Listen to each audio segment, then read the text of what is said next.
அனைவருக்கும் வணக்கம். நாங்கள் உயர்தர வகுப்பு மாணவர்களை இலக்காக கொண்டு இலங்கை அரசியல் தொடர்பான பல்வேறுபட்ட வீடியோக்களை பதிவேற்றம் செய்து வருகின்றோம். நாங்கள் கடந்த காலங்களில் ஒடுமூர் அரசியல் திட்டம் தொடர்பான முழுமையான அனைத்து விடயங்களையும் பதிவேற்றம் செய்திருக்கின்றோம். அதனைத் தொடர்ந்து சோல்பரி அரசியல் திட்டம் தொடர்பாகவும் சில வீடியோக்களை பதிவேற்றம் செய்து வருகின்றோம்.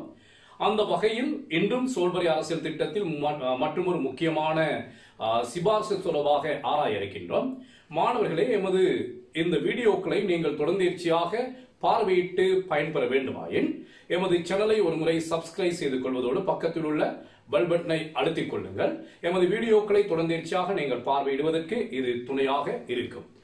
சரி, நாங்கள் இன்று அவதானிக்க இருக்கின்றோம் சோல்பரி அரசியல் திட்டத்தில் அறிமுகப்படுத்தப்பட்ட ஒரு முக்கியமான சிபார்சு சிறுபான்மை காப்பீடுகள் என்ற விடயம். இந்த சிறுபான்மை காப்பீடுகள் என்ற விடயம் உயர்தர வகுப்பு மாணவர்களுக்கு மாத்திரமல்ல, கலைமானி பரீட்சைக்கு தோற்றுகின்ற மாணவர்களுக்கும், உள்வாரி வெளிவாரி கலைமானி பரீட்சைக்கு தோற்றுகின்ற மாணவர்களுக்கும் இது பிரயோசனமாக இருக்கும் என கருதுகின்றோம். இலங்கை அரசியலில் சோல்பரி என்றாலே நாங்கள் கட்டாயமாக எதிர்பார்க்கக்கூடிய ஒரு வினா இந்த சிறுபான்மை காப்பீடுகள் என்ற விடயம். எனவே இந்த சிறுபான்மை காப்பீடுகள் என்ற விடயத்தை தவறவிடாத அனைவரும் சிறப்பான முறையில் ஒரு முறை அவதானித்து பயனை பெற்றுக்கொள்ள வேண்டும் என எதிர்பார்க்கின்றோம். இந்த சிறுபான்மை காப்பீடுகள் என்ற விடயத்தில் 20 வினாக்களுக்குரிய கேள்விகளும் வரலாம். சில நேரங்களில் சிறு குறிப்பாக 10 புள்ளிகளுக்குரிய வினாக்களும் இதில் இடம்பெறலாம்.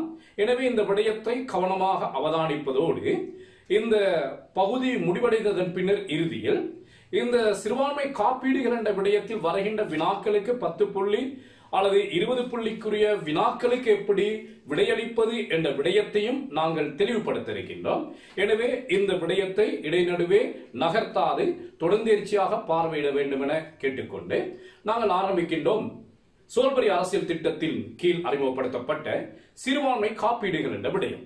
மாணவர்களே, உங்களுக்கு தெரியும் சோல்பரி அரசியல் திட்டமானது 1944ஆம் ஆண்டு மந்திரிமார்களினால் தயாரிக்கப்பட்ட நகல் திட்டத்தை அடிப்படையாக கொண்டு உருவாக்கப்பட்ட ஒரு அரசியல் திட்டம்.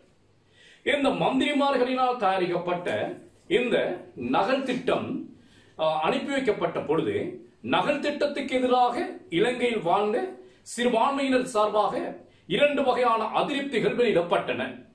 அதில் ஒன்று, இலங்கையில் வாழ்ந்த இலங்கை வாழ் சிறுபான்மையின மக்கள் நகல் திட்டத்தில் சிறுபான்மையின மக்களின் நலன் பேணக்கூடிய எந்த ஒரு விடயமும் இடம்பெறவில்லை என கூறி நகல் திட்டத்துக்கு தமது எதிர்ப்பினை வெளிப்படுத்தினார்கள்.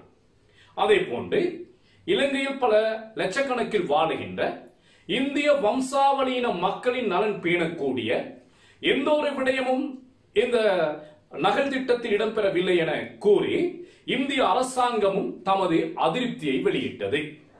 ஆக மந்திரிமார்களினால் தயாரிக்கப்பட்ட நகல் திட்டத்தை அப்படியே அமுல்படுத்த முடியாமல் போனது பிரித்தானியருக்கு.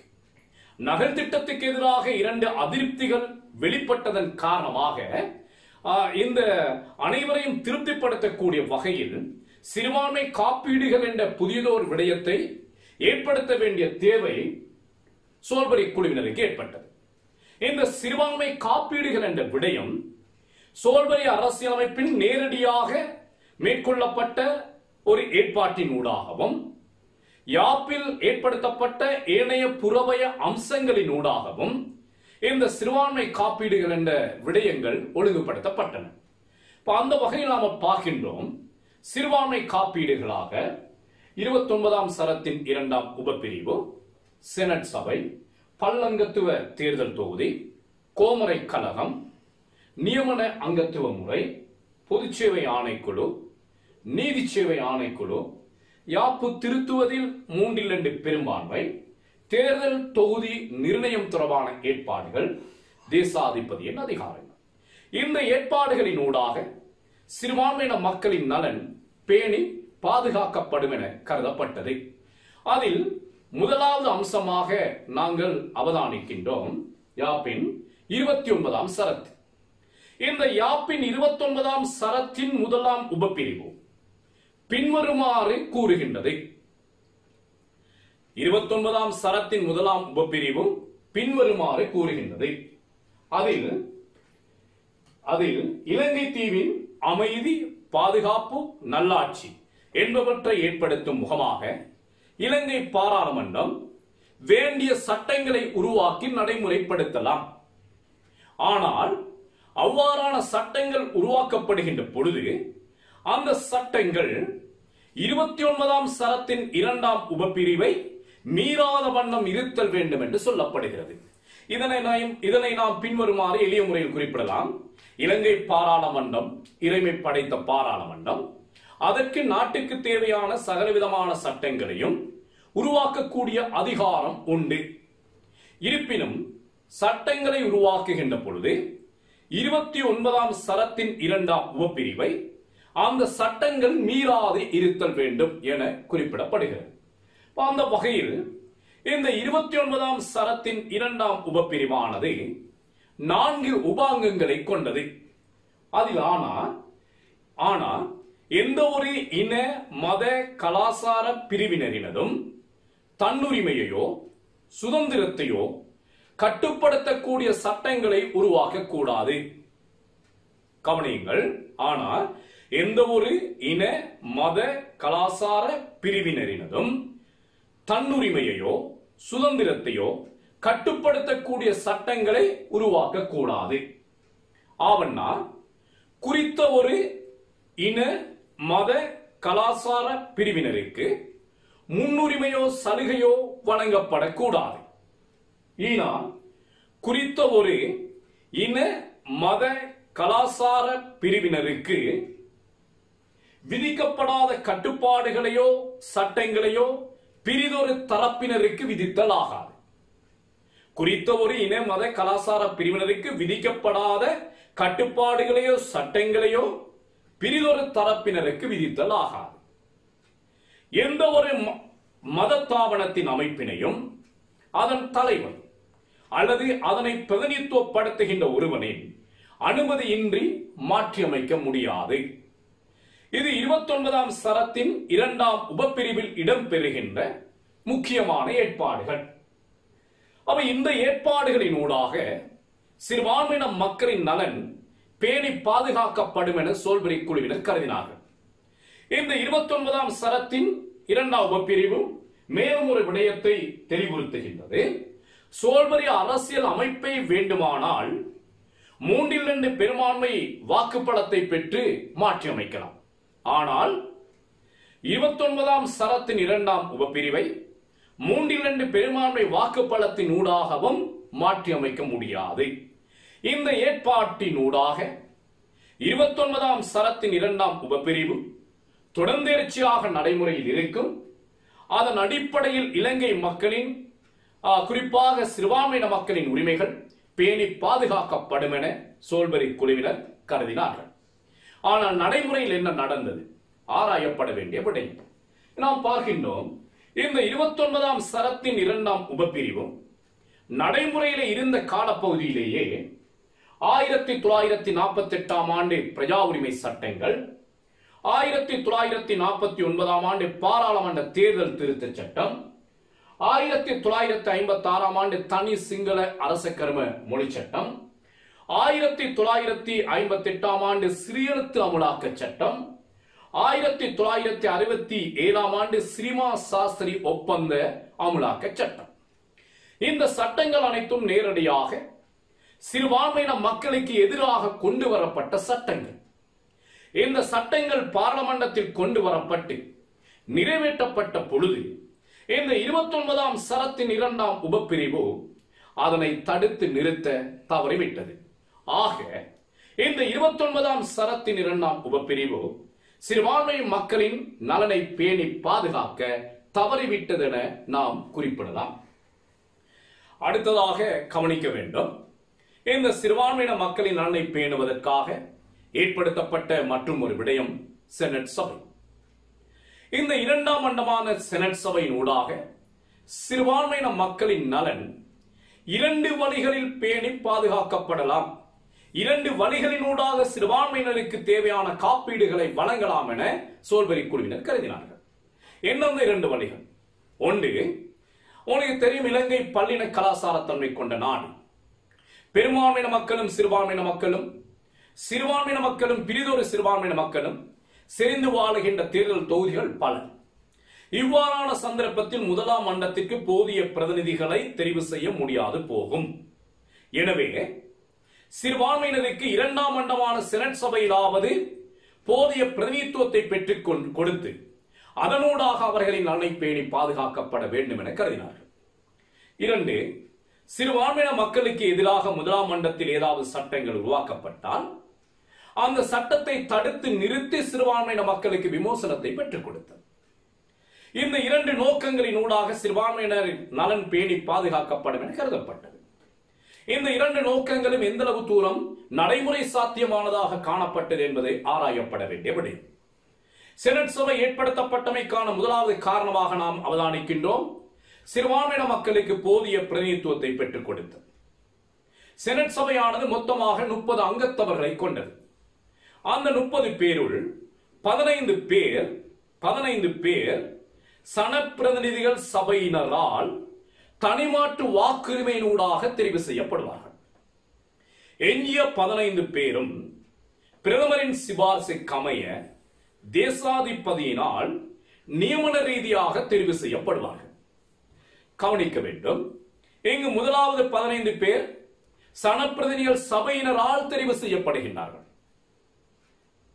சனப்பிரதிநிதிகள் சபையில் கூடுதலாக அங்கம் வகிப்பவர்கள் யார்? பெரும்பான்மை இனத்தை சார்ந்தவர்கள். எனவே அங்கிருந்து தெரிவு செய்யப்படுகின்றவர்களும் பெரும்பாலும் பெரும்பான்மை இனத்தை சார்ந்தவர்களாகவே காணப்பட்டார்கள்.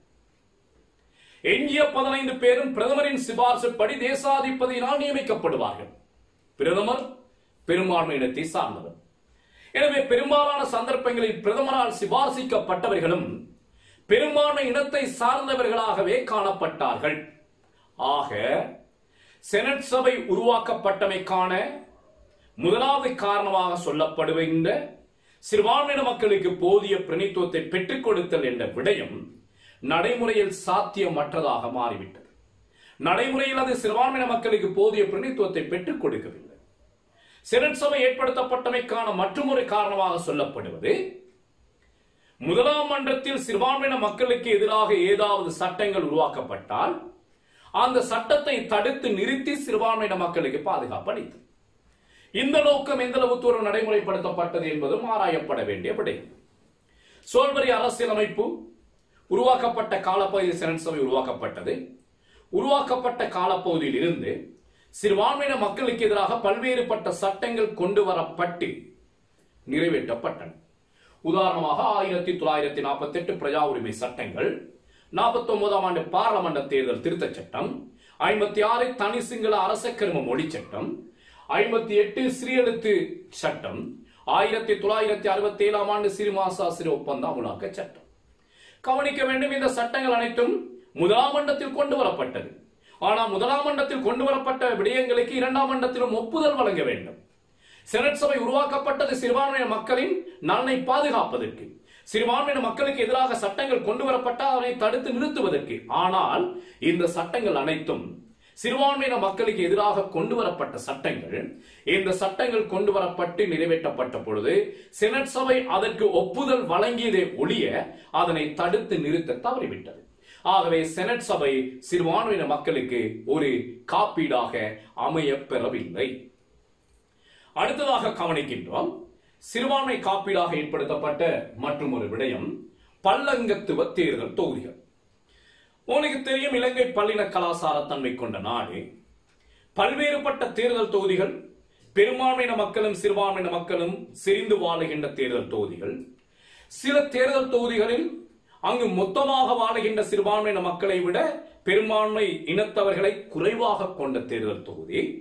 இருப்பினும் அதே போன்று சில தேர்தல் தொகுதிகள் சிறுபான்மையின மக்களும் செறிந்து வாழுகின்ற பகுதிகள். இவ்வாறான பகுதிகளில் போதிய அளவு சிறுபான்மையினர், குறிப்பாக தமிழ் முஸ்லிம் மக்கள், தமது இனத்தை பிரதிநிதித்துவப்படுத்தக்கூடிய வகையில் உறுப்பினர்களை சட்டமன்றத்துக்கு தெரிவு செய்ய முடியாது போகும். இதனை நோக்காக கொண்டு சில தொகுதிகளை பல்லங்கத்துவ தேர்தல் தொகுதிகளாக சோல்பரி குழுவினர் ஒழுங்குபடுத்தினார்கள். அந்த வகையில் நாம பார்க்கிறோம், கொழும்பு மத்தி 3, கொழும்பு தெற்கு 2, பதுளை 2, பலாங்குடை 2 என்று பல்லங்கத்துவ தேர்தல் தொகுதியில் யாப்பு உருவாக்கப்பட்ட ஆரம்ப கால பகுதியில் கொண்டு வரப்பட்டது. இந்த தொகுதிகளில் கொழும்பு மத்திய மூவங்கத்துவ தேர்தல் தொகுதியாக ஒழுங்கமைக்கப்பட்டது. காரணம், கொழும்பு மத்தியில் மூவின மக்களும் வாழுகின்றார்கள். தமிழ், சிங்கள, முஸ்லிம் ஆகிய மூவின மக்களும் வாழுகின்றார்கள். மூவின மக்கள் மத்தியில் இருந்தும் ஒவ்வொருவரை ஏனும் சட்டமன்றத்துக்கு தெரிவு செய்ய வேண்டும் என்பதற்காக கொழும்பு மத்திய மூவின தேர்தல் தொகுதியாக, மூவங்கத்துவ தேர்தல் தொகுதியாக ஒழுங்கமைக்கப்பட்டது. ஆனால் சோல்பரி யாப்பு நடைமுறையில் இருந்த 1947 ஆண்டு தொடக்கம் 72 ஆண்டு வரையிலான காலப்பகுதியில் கொழும்பு மத்தியில் இருந்து எந்த ஒரு தமிழ் பிரதிநிதியும் தெரிவு செய்யப்படவில்லை. அதே போன்று இங்கு நாம பார்க்கிறோம், பலாங்குடை என்ற தொகுதி இரட்டை அங்கத்துவ தொகுதியாக ஒழுங்கமைக்கப்பட்டது. அங்கு செறிந்து வாழுகின்ற இந்திய வம்சாவளியின மக்கள் மத்தியிலே இருந்தும் பெரும்பான்மை சிங்கள மக்கள் மத்தியிலே இருந்தும் ஒவ்வொருவரையேனும் சட்டமன்றத்துக்கு தெரிவு செய்ய வேண்டும் என்பதற்காக அது இரட்டை அங்கத்துவ தொகுதியாக ஒழுங்கமைக்கப்பட்டது. ஆனால் 1952 ஆண்டு நடைபெற்ற தேர்தலில் அந்த பலாங்குடை பிரதேசத்திலிருந்து தெரிவு செய்யப்பட்ட இருவருமே பெரும்பான்மை இனத்தை சார்ந்தவர்கள். எனவே அந்த தொகுதி இந்திய வம்சாவளியின மக்களுக்கு போதிய பிரதிநிதித்துவத்தை பெற்றுக் கொடுக்க தவறிவிட்டது. யாப்பு உருவாக்கப்பட்ட காலப்பகுதியில் உருவாக்கப்பட்ட தேர்தல் தொகுதியில் பல குறைபாடுகள் காணப்பட்டமையினால் 1959 ஆண்டு ஒரு சீர்திருத்தம் கொண்டு வரப்பட்டது. அதில் பதுளை, பலாங்குடை போன்ற பல்லங்கத்துவ தேர்தல் தொகுதிகள் நீக்கப்பட்டு அதற்கு பதிலாக மூதூர், மட்டக்களப்பு, அக்குருணை ஆகிய மூவங்கத்துவ தொகுதிகள் பல்லங்கத்துவ தொகுதிகளாக மாற்றப்பட்டது. மட்டக்களப்பு, மூதூர், அக்குருணை போன்ற தனியங்கத்துவ தொகுதிகள் இரட்டை அங்கத்துவ தொகுதிகளாக 1959 ஆண்டில் மாற்றப்பட்டது. நாம் கவனிப்போம். இங்கு மட்டக்களப்பு தேர்தல் தொகுதி அங்கு செறிந்து வாழுகின்ற சிறுபான்மை இனங்களான தமிழ், முஸ்லிம் மக்கள் மத்தியிலே இருந்து ஒவ்வொருவரை ஏனும் சட்டமன்றத்துக்கு தெரிவு செய்ய வேண்டும் என்பதற்காக இரட்டை அங்கத்துவ தொகுதியாக ஒழுங்கமைக்கப்பட்டது. 1970 ஆண்டு நடைபெற்ற தேர்தலில் அங்கிருந்து தெரிவு செய்யப்பட்ட இருவருமே தமிழர்கள்.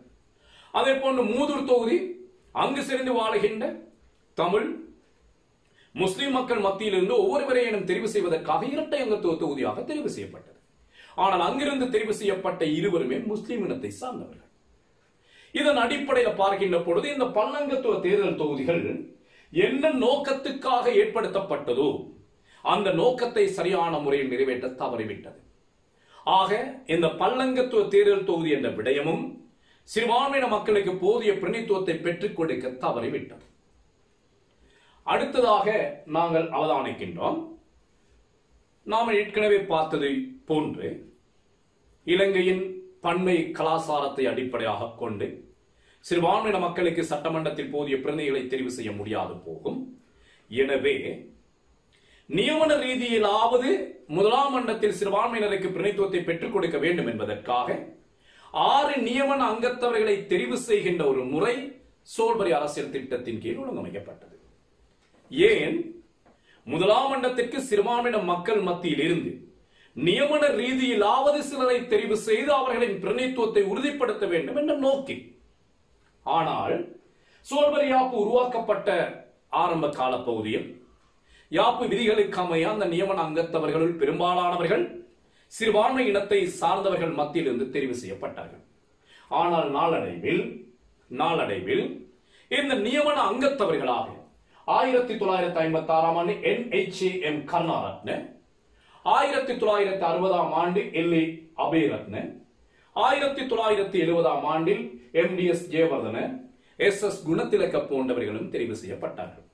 அவர் தெளிவாக தெரிகின்றது, இவர்கள் பெரும்பான்மை இனத்தை சார்ந்தவர்கள். என்ன நோக்கத்திற்காக நியமன அங்கத்துவ முறை ஏற்படுத்தப்பட்டது? சிறுபான்மையினரின் நியமனத்திற்காக. ஆனால் யாப்பு விதிகளை மீறி பெரும்பான்மை இனத்தை சார்ந்த பலர் இதற்காக தெரிவு செய்யப்படுகின்றனர். ஆக இந்த நியமன அங்கத்துவம் என்ற முறை முதலாம் மன்றத்தில் சிறுபான்மையின மக்களுக்கு போதிய பிரதிநிதித்துவத்தை பெற்றுக் கொடுக்க தவறிவிட்டது. அடுத்ததாக இந்த நியமன ரீதியாக தெரிவு செய்யப்பட்ட சிலர் தாம் தெரிவு செய்யப்பட்ட நோக்கத்தை விடுத்து, அதாவது தமது இனத்துவத்துக்கு விசுவாசமாக நடந்து கொள்ளாது, தம்மை தெரிவு செய்த கட்சிக்கும் பிரதமருக்கும் விசுவாசம் காட்டக்கூடியவராக மாறினார்கள். தொடர்ந்து வருகின்ற காலங்களில் தமது பதவிகளை தக்க வைத்துக் கொள்ள வேண்டும் என்பதற்காக நியமன ரீதியாக தெரிவு செய்யப்பட்ட அங்கத்தவர்கள் தமது இனத்துவத்தின் நலனை பேணி பாதுகாக்காது தம்மை தெரிவு செய்த கட்சியினதும் தம்மை தெரிவு செய்த தலைவர்களினதும் நலனை பேணி பாதுகாக்கின்றவர்களாக மாறினார்கள். எனவே நியமன அங்கத்தவர்களாக தெரிவு செய்யப்பட்ட சிலரும் சிறுபான்மையின மக்களுக்கு போதிய காப்பீடுகளை வழங்க தவறிவிட்டார்கள். சில நியமன அங்கத்தவர்கள் தமது இனத்திற்கு விசுவாசமாக நடந்து கொள்ள எத்தனித்த பொழுதும் சட்டசபையில் அவர்களது எண்ணிக்கை குறைவாக காணப்பட்டமையினால் அந்த நோக்கத்தை அவர்களாலையும் சரியான முறையில் நிறைவேற்ற முடியாமல் போனது. உதாரணமாக 1967 ஆண்டு கொண்டு வரப்பட்ட சிரிமா சாஸ்திரி ஒப்பந்த அமுலாக்க சட்டத்துக்கு எதிராக அமரர் சௌமியமூர்த்தி தொண்டமான் அவர்கள் கடுமையாக எதிர்ப்புகளை தெரிவித்த பொழுதிலும் சட்டமன்றத்தில் இவரின் பலம் குறைவாக இருந்த காரணத்தினால் அந்த எதிர்ப்பையும் மீறி 2 அரசாங்கங்களும் சேர்ந்து அந்த சிரிமா சாஸ்திரி ஒப்பந்த அமுலாக்க சட்டத்தை அமுல்படுத்தியது.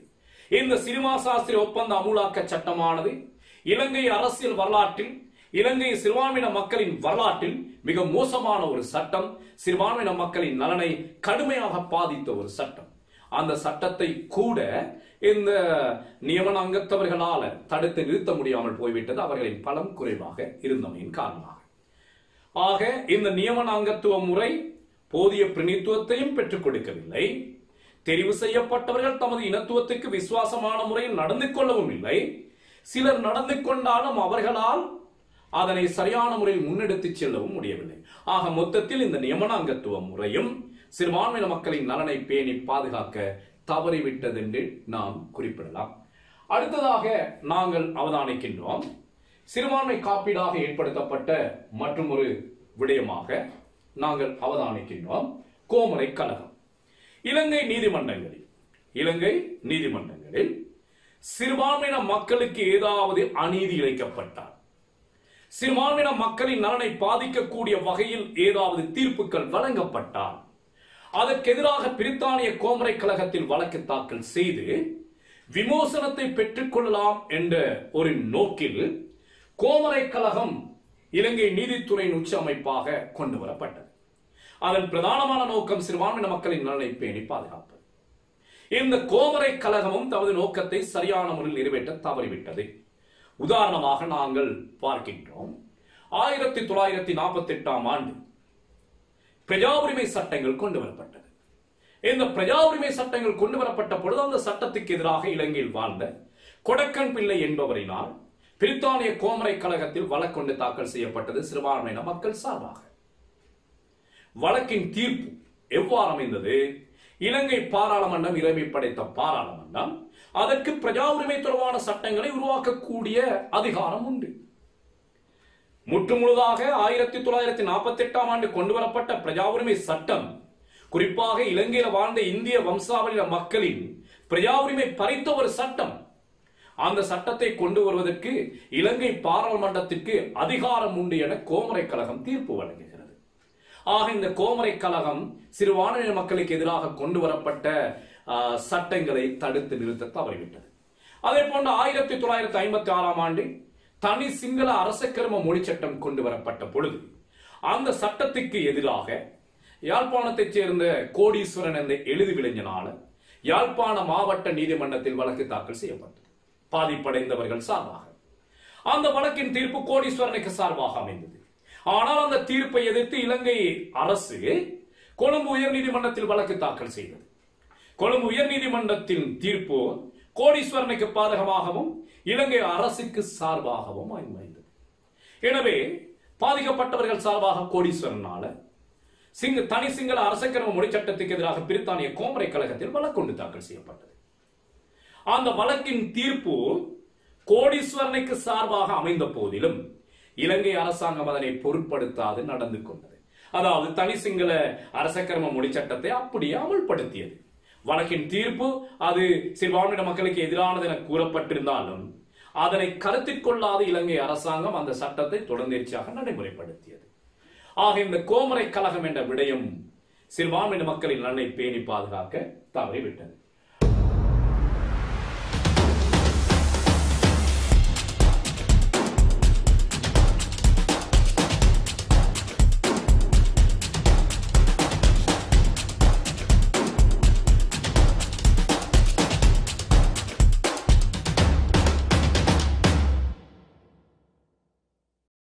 அடுத்ததாக நாம பார்க்கின்றோம் சிறுபான்மையின மக்களின் நலனை பேணி பாதுகாப்பதற்காக ஏற்படுத்தப்பட்ட மற்றும் ஒரு விடயம் யாப்பு திருத்துவதில் 3/2 பெரும்பான்மை. யாப்பு திருத்துவதில் 3/2 பெரும்பான்மை. சோல்பரி குழுவினர் கருதினார்கள் இலங்கை பல்லின கலாச்சார தன்மை கொண்ட ஒரு நாடு. எனவே எந்த ஒரு தேர்தலிலும் இலங்கையில் எந்த ஒரு கட்சியினாலும் 3/2 பெரும்பான்மை வாக்குப்பலத்தை பெற்றுக்கொள்ள முடியாது. 3/2 பெரும்பான்மை வாக்குப்பலத்தை பெற்றுக்கொள்ள முடியாவிட்டால் சோல்பரி அரசியல் திட்டத்தை மாற்றியமைக்க முடியாது. சோல்பரி அரசியல் திட்டத்தை மாற்றியமைக்க முடியாவிட்டால் 29ஆம் சரத்தின் 2ஆம் உபப்பிரிவில் கை வைக்க முடியாது. ஆக 29ஆம் சரத்தின் 2ஆம் உபப்பிரிவு தொடர்ந்தேர்ச்சியாக நடைமுறையில் இருக்கும். அதனூடாக சிறுபான்மையின மக்களின் நலன் தொடர்ந்து பேணி பாதுகாக்கப்படும் என சோல்பரி குழுவினர் கருதினார்கள். ஆனால் நடந்தது என்ன? 1970ஆம் ஆண்டு தேர்தலுக்காக ஸ்ரீலங்கா சுதந்திர கட்சி தலைமையிலான கூட்டணி உருவாக்கப்பட்டது. மக்கள் ஐக்கிய முன்னணி என கூட்டணி. இந்த கூட்டணியானது பார்லமெண்டத்தில் 157 ஆசனங்களும் 116 ஆசனங்களை கைப்பற்றிக் கொள்கிறது. 3/2 பெரும்பான்மை விட கூடுதலான வாக்குகளை பெற்றுக் கொள்கின்றது இந்த கூட்டணி.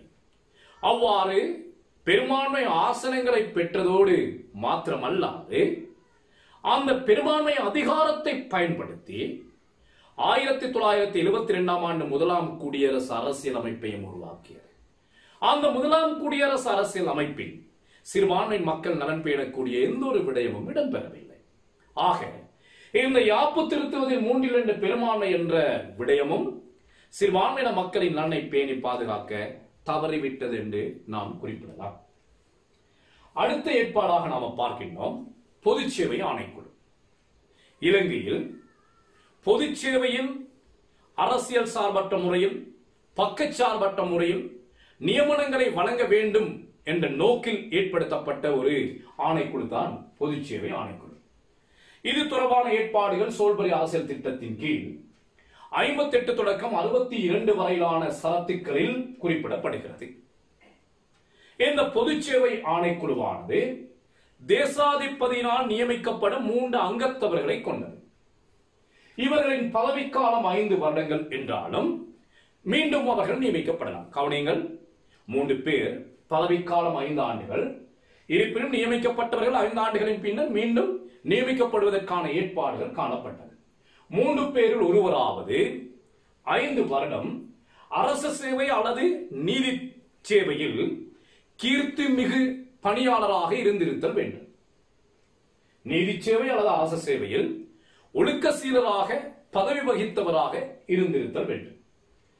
அடுத்து இந்த நீதி பொதுச்சேவை ஆணைக்குழுவுக்கு சமப்பிரதிகள் சபை அங்கத்தவர்களோ செனட் சபை அங்கத்தவர்களோ தெரிவு செய்யப்பட முடியாது. அந்த 2 சபைகளை விடுத்து அவர்கள் சுயாதீனமாக தெரிவு செய்யப்பட வேண்டும். பகிரங்க சேவை அதிகாரிகள் எவரேனும் ஆணைக்குழுவின் அங்கத்தவராக தெரிவு செய்யப்பட்டார். அரசு சேவையில் இருக்கின்ற எவரேனும் ஆணைக்குழுவின் அங்கத்தவராக தெரிவு செய்யப்பட்டால் அவர் உடனடியாக தமது பழைய பதவியை ராஜினாமா செய்ய வேண்டும். நியமிக்கப்பட்ட அங்கத்தவர்கள் எவரேனும் விடுமுறையில் சென்றால் அதற்கு பதிலாக மகா தேசாதிபதி பிரிதொருவரை நியமிப்பதற்கான ஏற்பாடுகளும் யாப்பில் இடம்பெற்றிருந்தது. தெரிவு செய்யப்பட்ட ஒருவரை பதவி நீக்கம் செய்ய வேண்டுமாயின் தகுந்த காரணம் காட்டி அவரை பதவியிலிருந்து நீக்குவதற்கான ஏற்பாடுகளும் காணப்பட்டது. தெரிவு செய்யப்பட்ட ஒருவரை பதவியிலிருந்து நீக்க வேண்டுமாயின் தகுந்த காரணம் காட்டி அவரை பதவியிலிருந்து நீக்குவதற்கான ஏற்பாடுகளும் காணப்பட்டது. அடுத்ததாக நாம் பார்க்கின்றோம் இந்த பொதுச்சேவை ஆணைக்குழு உறுப்பினர்களது சம்பளமானது பார்லமெண்டத்தால் தீர்மானிக்கப்பட்ட அரச திரட்டு நிதியில் இருந்து வழங்கப்படும். பதவிக்காலத்தின் பொழுது அவர்களின் சம்பளத்தை குறைக்க முடியாது. சட்டமா அதிபர் தவிர்ந்த ஏனைய அரசு சேவை உத்தியோகத்தர்களின் நியமனம், பதவி நீக்கம், இடமாற்றம், ஒழுக்க கட்டுப்பாடு போன்ற பணிகளை நிறைவேற்றும் அதிகாரம் இவ்வாணைக்குழுவுக்கு வழங்கப்பட்டிருந்தது. அரசு உத்தியோகத்தர்களால் மேற்கொள்ளப்பட்ட தீர்மானங்களுக்கு எதிராக பாதிக்கப்பட்டவர்கள் இந்த ஆணைக்குழுவின் முறைப்பாடு செய்து விமர்சனத்தை பெற்றுக் கொள்ளலாம். இந்த ஆணைக்குழுவின் செயற்பாடுகள் மீது எவரும் நேரடியாகவோ அல்லது மறைமுகமாகவோ தலையீடு செய்வது தண்டனைக்குரிய குற்றம். அதற்காக 1 வருட சிறை தண்டனை அல்லது 1000 ரூபாய் அபராதம் வழங்கலாம்.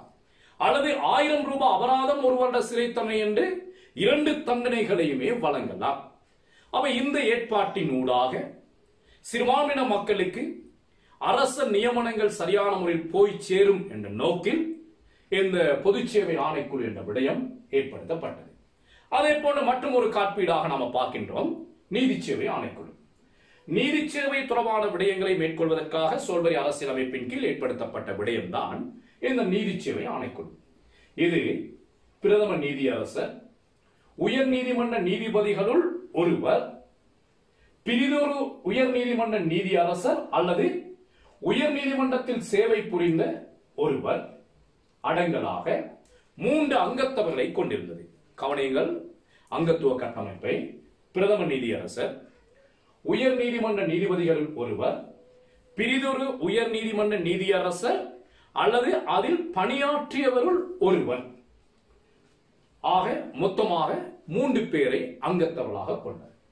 இதனது பதவிக்காலமும் 5 வருடங்கள். பிரதம நீதியரசர் உத்தியோக ரீதியாக இதன் தலைவராக கடமையாற்றுவார். ஏனைய இருவரும் மகாதேசாதிபதியினால் நியமிக்கப்படுவார்கள். பதவிக்காலம் பொது சேவை ஆணைக்குழுவுக்கு போன்று இதனது பதவிக்காலமும் 5 வருடங்கள். நீதி சேவை ஆணைக்குழுவின் தலைவரை தவிர ஏனைய இருவரையும் தகுந்த காரணம் காட்டி பதவியிலிருந்து நீக்கக்கூடிய அதிகாரம் காணப்பட்டது. இவர்கள் ஒருவர் விடுமுறையில் சென்றால் அதற்கு பதிலாக மற்றும் ஒருவரை நியமிப்பதற்கான ஏற்பாடுகளும் இங்கு ஒழுங்குபடுத்தப்பட்டிருந்தது. மக்கள் பிரதிநிதிகள் சபை அங்கத்தவர்களையோ செனட் சபை அங்கத்தவர்களையோ இதன் அங்கத்தவர்களாக தெரிவு செய்ய முடியாது. அடுத்ததாக நியமிக்கப்பட்ட அங்கத்தவர்களுள் தலைவரை தவிர ஏனைய இருவரையும் தகுந்த காரணம் காட்டி பதவி நீக்கம் செய்வதற்கான அதிகாரம் இருப்பதாக நாங்கள் ஏற்கனவே பார்த்திருந்தோம். பதவிக்காலத்தின் பொழுது இவர்களது சம்பளம் குறைக்கப்பட முடியாது. இவர்கள் நீதி சேவை தொடர்பான நியமனம், பதவி உயர்வு, ஒழுக்க கட்டுப்பாடு போன்ற விடயங்களுக்கு பொறுப்பாக காணப்பட்டார்கள். நீதி சேவை தொடர்பாக ஏதாவது முரண்பாடுகள் அநீதிகள் இழைக்கப்பட்டால் இவ்வாணைக்குழுவின் முறைப்பாடு செய்து அதற்குரிய விமோசனத்தை பெற்றுக் கொள்வதற்கான ஏற்பாடுகள் செய்யப்பட்டிருந்தது. இவ்வாணைக்குழுவின் செயற்பாடுகளில் நேரடியாகவோ மறைமுகமாகவோ தலையிடுவது தண்டனைக்குரிய குற்றம். அதற்காக 1000 ரூபாய் அபராதம் அல்லது 1 வருட சிறை தண்டனை அல்லது இது இரண்டையும் சேர்த்ததாக தண்டனையாக விதிக்கப்படலாம். இந்த நீதி சேவை ஆணைக்குழுவின் ஊடாகவும் சிறுபான்மையின மக்களின் நலன் பேணி பாதுகாக்கப்படும் என கருதப்பட்டது. ஆனால் இந்த பொதுச்சேவை ஆணைக்குழு, நீதி சேவை ஆணைக்குழு ஆகிய 2 அம்சங்களும் ஏனைய அம்சங்களை விட சிறுபான்மையின மக்களின் நலனில் ஓரளவு கரிசனையோடு செயற்பட்டன. ஆனாலும் 1956 ஆண்டு கொண்டு வரப்பட்ட தனி சிங்கள அரசக்கர்ம மொழி சட்டத்தினை தொடர்ந்து இவற்றினாலும் தமது பணியினை சரியான முறையில் செய்ய முடியாமல் போனது. ஆக இந்த பொதுச்சேவை ஆணைக்குழுவும் நீதி சேவை ஆணைக்குழுவும் சிறுபான்மையின மக்களின் நலனை பேணி பாதுகாக்க தவறிவிட்டது என்றே குறிப்பிடலாம். 1956 ஆண்டு தனி சிங்கள அரசக்கர்ம மொழி சட்டத்தின் காரணமாக. அடுத்ததாக நாங்கள் அவதானிக்க இருக்கின்றோம், சிறுபான்மையினருக்கு போதிய பிரதிநிதித்துவத்தை பெற்றுக் கொடுக்க வேண்டும் என்ற நோக்கில் ஏற்படுத்தப்பட்ட மற்றும் ஒரு முக்கியமான ஏற்பாடு தேர்தல் தொகுதிகளை சனத்தொகை பரப்பளவு ஆகியவற்றை அடிப்படையாக கொண்டு பிரிப்பது. தேர்தல் தொகுதிகளானது சோல்பரி அரசியல் திட்டத்தின் கீழ் சனத்தொகையின் அடிப்படையில் 75,000 மக்களுக்கு ஒரு பிரதிநிதி என்றும் பரப்பளவின் அடிப்படையில் 1000 சதுர மைலுக்கு ஒரு பிரதிநிதி என்றும் ஒழுங்குபடுத்தப்பட்டிருந்தது. அப்ப இந்த ஏற்பாட்டின் ஊடாக வடகிழக்கு மாகாணங்களில் குறைவாக சனத்தொகை கொண்ட பிரதேசங்களில் இருந்து சிறுபான்மையின மக்களுக்கு போதிய பிரதிநிதிகளை தெரிவு செய்து கொள்ளலாம் என்று கருதப்பட்டது. அந்த வகையில் உண்மையிலேயே வடகிழக்கு மாகாணங்களை பொறுத்தவரையில் பரப்பளவின் அடிப்படையில் சிறுபான்மையினருக்கு ஓரளவான பிரதிநிதித்துவம் கிடைக்கப்பெற்றது. அந்த ஏற்பாடு வடகிழக்கு மாகாணங்களை சேர்ந்தவர்களுக்கு பரப்பளவின் அடிப்படையில் போதிய பிரதிநிதித்துவத்தை பெற்றுக் கொடுத்தது என்று குறிப்பிடலாம். ஆனாலும் இந்த சோல்பரி அரசியல் திட்டத்தின் கீழ் இந்த ஏற்பாட்டின் ஊடாக இந்திய தமிழர் சார்பாக 10 பேரை சட்டமன்றத்திற்கு அனுப்பலாம் என கருதினார்கள். இந்திய வம்சாவளியினருக்கும் போதிய பிரதிநிதித்துவத்தை சட்டமன்றத்தில் ஏற்படுத்தி கொடுக்கலாம் என கருதினார்கள். ஆனால் நடைமுறையில் என்ன நடந்தது என்பது ஆராயப்பட வேண்டிய விடயம். இந்த அட்டவணையை அவதானிக்கின்ற பொழுது தெரிய வருவது, சோல்பரி அரசியலமைப்பு உருவாக்கப்பட்ட காலப்பகுதியில் இந்திய வம்சாவளியினர் சார்பாக 7 பேரை சட்டமன்றத்திற்கு தெரிவு செய்யலாம், 7 பேர் சட்டமன்றத்திற்கு போகலாம் என எதிர்பார்க்கப்பட்டது. 10 பேர், பின்னர் அது 7 பேராவது சட்டமன்றத்திற்கு செல்லலாம் என கருதப்பட்டது. அதற்கமைய அட்டவணையில் அவதானிக்கின்ற பொழுது தெரியும், 1947 ஆண்டு நடைபெற்ற பாராளுமன்ற தேர்தலில் இந்திய வம்சாவளியினர் சார்பாக 7 பேர் சட்டமன்றத்துக்கு தெரிவு செய்யப்பட்டார்கள். ஆக இதனூடாக ஏதோ ஒரு வகையில் இந்திய வம்சாவளியினருக்கும் சட்டமன்றத்தில் வாய்ப்புகள் கிடைக்கப்பட்டது. ஆனால் இந்திய வம்சாவளியினர் விகிதாசாரத்துக்கு பொருத்தமான வகையில் சட்டமன்ற உறுப்பினர்கள் தெரிவு செய்யப்பட்டார்கள். இந்நிலை இப்படியே இருக்குமாயின் எதிர்வரும் காலங்களில் இந்திய வம்சாவளியின மக்களின் பிரதிநிதித்துவம் சட்டமன்றத்தில் படிப்படியாக அதிகரித்து விடும் என்ற நோக்கின் அடிப்படையில் 1948 ஆண்டு பிரஜா உரிமை சட்டம் கொண்டு வரப்பட்டது. பிரஜா உரிமை சட்டத்தின் அடிப்படையில் பிரஜா உரிமை இழக்கப்பட்டதனால், பிரஜா உரிமை பறிக்கப்பட்டதனால் 52, 56, 60, 65 ஆண்டு, 70 ஆண்டு நடைபெற்ற தேர்தல்களில் இந்திய வம்சாவளியினர் சார்பாக எவருமே சட்டமன்றத்துக்கு தெரிவு செய்யப்படவில்லை. கவனிங்க, முதலாவது தேர்தலில் 7 பேர் தெரிவு செய்யப்பட்டார்கள். 52, 56, 60, 65, 70 ஆகிய ஆண்டுகளில் நடைபெற்ற தேர்தல்களில் இந்திய வம்சாவளியினர் சார்பாக எவரும் சட்டமன்றத்துக்கு தெரிவு செய்யப்படவில்லை. ஆக இந்த தேர்தல் தொகுதி பிரிப்பு என்ற விடயமும் குறிப்பாக இந்திய வம்சாவளியின மக்களுக்கு போதிய பிரதிநிதித்துவத்தை பெற்றுக் கொடுக்க தவறிவிட்டது. எனவே அதுவும் சிறுபான்மை காப்பீட்டு அம்சமாக அமையப்பெறவில்லை. அடுத்ததாக நாங்கள் பார்க்கின்றோம் சிறுபான்மை காப்பீட்டு அம்சமாக தேசாதிபதியின் அதிகாரங்கள்.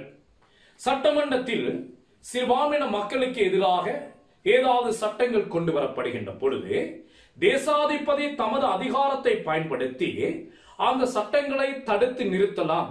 அதனூடாக சிறுபான்மையின மக்களுக்கு எதிரான சட்டங்களை தடுத்து அவர்களுக்கான விமோசனத்தை பெற்றுக் கொடுக்கலாம் என கருதப்பட்டது. ஆனால் தேசாதிபதியின் அதிகாரங்கள் இருக்கின்ற பொழுதே 1948 ஆண்டு பிரஜா உரிமை சட்டம், 56 ஆண்டு தனி சிங்கள அரசக்கர்ம மொழி சட்டம், 58 ஆண்டு சிறிய எழுத்து அமலாக்க சட்டம், 67 ஆண்டு சினிமா சாஸ்திரி ஒப்பந்த அமலாக்க சட்டம் போன்ற சட்டங்கள் அனைத்துக்குமே தேசாதிபதியும் கையொப்பமிட்டிருந்தார். தேசாதிபதி அதனை தடுத்து நிறுத்த வேண்டும் என கருதப்பட்டது. ஆனால் தேசாதிபதியின் கையொப்பத்தோடு தான் அந்த விடயங்கள் அமுல்படுத்தப்பட்டது. ஆக தேசாதிபதியும் சிறுபான்மையின மக்களின் நலனை பேணி பாதுகாக்க தவறிவிட்டார் என நாம் குறிப்பிடலாம். சரிமானவர்களே, சிறுபான்மை காப்பீடுகள் தொடர்பாக பல்வேறுபட்ட விடயங்களை மிக தெளிவாக விளக்கமான முறையில் நாங்கள் இந்த வகுப்பில் சிறுபான்மை காப்பீடு என்ற விடயம் மிக முக்கியமான விடயம். அதில் ஒன்று, உயர்தர வகுப்பு மாணவர்களை பொறுத்தவரையில் 10 புள்ளிக்குரிய வினாவாக இருக்கலாம் அல்லது அது 20 புள்ளிக்குரிய வினாவாக இருக்கலாம். கலைமானி வகுப்புகளில் தோற்றுகின்றவர்களுக்கு பெரும்பாலும் 20 புள்ளிக்குரிய வினாவாக இந்த சிறுபான்மை காப்பீடுகள் என்ற விடயம் அமையப்பெறலாம். உயர்தர வகுப்பு மாணவர்கள் 10 புள்ளியாக இருக்குமாக இருந்தால் ஒரு சிறுபான்மை காப்பீடு சம்பந்தமான அறிமுகத்தை கொடுத்துவிட்டு இந்த சொல்லப்பட்ட விடயங்கள் அனைத்தையும் சிறுபான்மை காப்பீடாக சொல்லப்பட்ட விடயங்கள் அனைத்தையும் பட்டியல்படுத்தி அதில் 4-5 விடயங்களை சுருக்கமாக விளக்கி இது போன்றே ஏனைய விடயங்களும் சிறுபான்மை மக்களின் நன்மை பேணி பாதுகாக்க தவறிவிட்டது என்ற முடிவுரையோடு முடிக்கும். ஆனால் 20 புள்ளிகளுக்குரிய வினாவாக இருக்குமாக இருந்தால் இந்த விடயங்கள் அனைத்தையும் கட்டாயமாக விளக்கமாக எழுத வேண்டும் என எதிர்பார்க்கப்படுகின்றது. எனவே மாணவர்கள் இந்த விடயத்தை மீண்டும் மீண்டும் செவிமடுப்பதன் மூலமாக தெளிவான விளக்கத்தை பெற்றுக்கொள்ளலாம். இந்த விடயத்தை கட்டாயமாக ஆயத்தப்படுத்திக் பகுதியில் சிறுபான்மை கேள்விகள் வரக்கூடிய ஒரு பகுதி.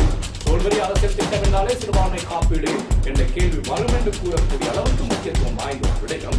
எனவே இந்த விடயத்தை கவனமாக செவிமடுத்து கூடிய புள்ளிகளை பெற்று உயர்தர வகுப்பு மாணவர்கள் சித்தி அடைய வேண்டும் என கேட்டுக்கொண்டு இந்த வகுப்பை இப்போது நிறைவு செய்து கொள்கிறார்.